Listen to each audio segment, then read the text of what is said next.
The storm had been crawling across the plains since sundown, dragging with it a cold that cut through bone. The sky had gone from bruised purple to pitch black, the kind of dark that made even the horizon disappear. Mara had been walking since her car sputtered its last breath 20 miles back, her flashlight long dead, her boots half swallowed by mud. Every few steps, lightning tore across the sky, flashing pale blue light over the endless sea of grass and barbed wire. When she saw the silhouette of a barn, just a darker shadow against the storm, she thought she might be hallucinating. But as she drew closer, she saw a dim light flickering from a crack in the side, a weak glow that looked like salvation. She slipped through a half-broken door and collapsed against a stack of feed sacks, shivering and gasping for breath. The smell of hay, oil, and wet earth surrounded her.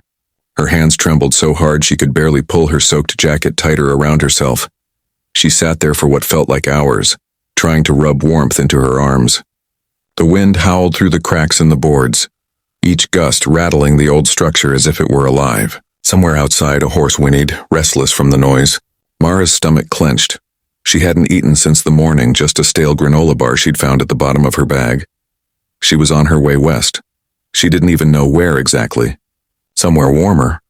Somewhere she wouldn't be looked at the way people had looked at her since everything fell apart. The kind of place where she could start over without explaining what she'd lost. The door banged open suddenly, the wind slamming it against the wall. Mara startled, scrambling to her feet. A tall figure stood in the doorway, rain dripping from the brim of his hat. He filled the frame completely. A broad man wrapped in a heavy coat, boots caked with mud. His eyes adjusted to the dim light, finding her quickly. "Didn't mean to scare you," he said. His voice was low, steady, carrying that rough edge of someone used to shouting over storms. Mara swallowed. I didn't know anyone was here. I just needed to get out of the rain." He stepped inside, pushing the door closed with a grunt. "This is private property." "I'm sorry," she said, voice breaking. "I'll go, I couldn't walk anymore." He studied her in silence for a long moment. The lantern hanging from a nail behind her threw faint light across his face, lines carved deep from sun and wind, eyes shadowed but sharp. "Where you headed?" he asked finally. "West," she said, though it sounded foolish now, standing there dripping on his floor. "Car died back on 48. I thought maybe I'd make it to the next town, but..." She laughed once, dry and bitter. "Guess not." He nodded slowly, looking her over. "You been out there all night?" She nodded. Her lips were nearly blue.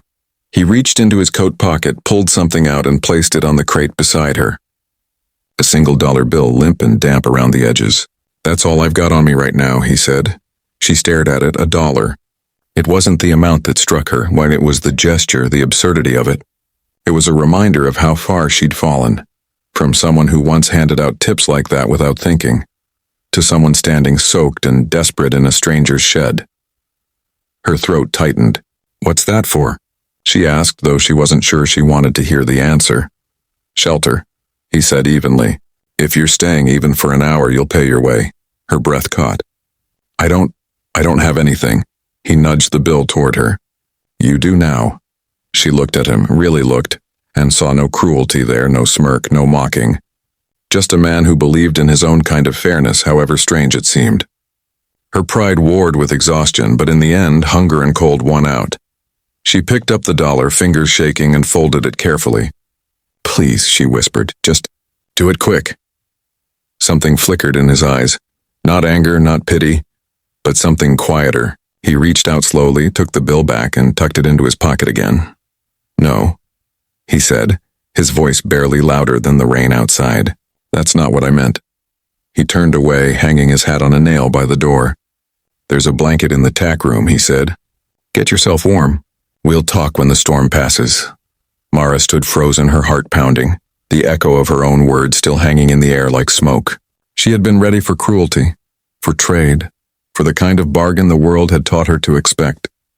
But what she got instead was something she didn't know how to handle. Mercy.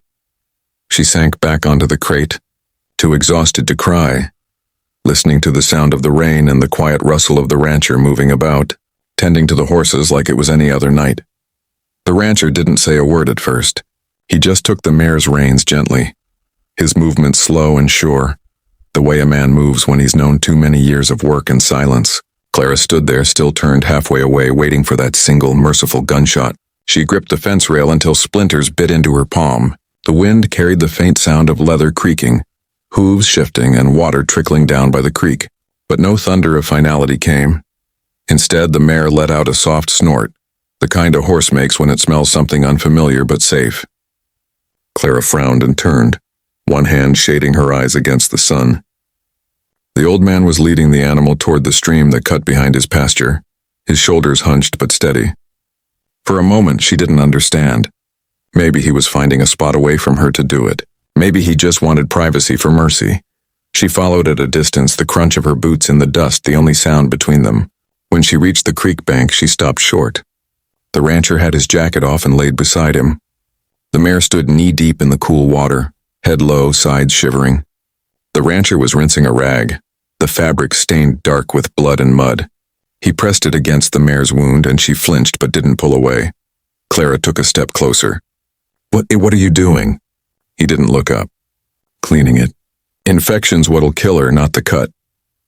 His voice was calm, almost casual, as though they were talking about mending a fence or fixing a boot. He squeezed the rag again, the red seeping out into the current like ink, then poured whiskey from a small flask over the gash. The mare's muscles rippled, but he murmured something soft under his breath, words Clara couldn't quite catch, and she quieted again. Clara's throat felt tight. "I told you to end it. She's been hurt for days. I don't have medicine and she won't eat." He looked up then, and his eyes, pale as the sky after lightning, held hers.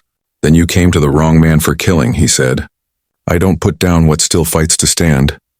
She wanted to argue, to tell him that mercy meant ending pain, not stretching it.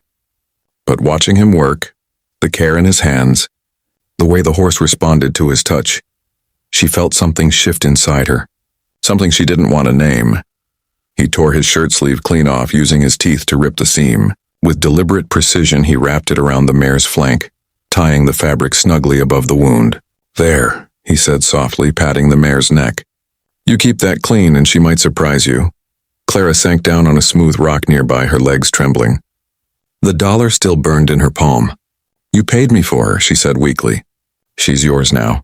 He gave a small grunt of amusement. $1's just a formality. Folks don't take help free. Makes them feel beholden." He straightened up, stretching his back with a quiet groan. "Keep your dollar if it eases you. She ain't mine. She's got her own will yet."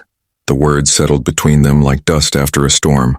Clara looked at the mare, the dull eyes that now seemed a touch brighter, the labored breathing that had steadied into something normal, and felt shame crawl up her spine.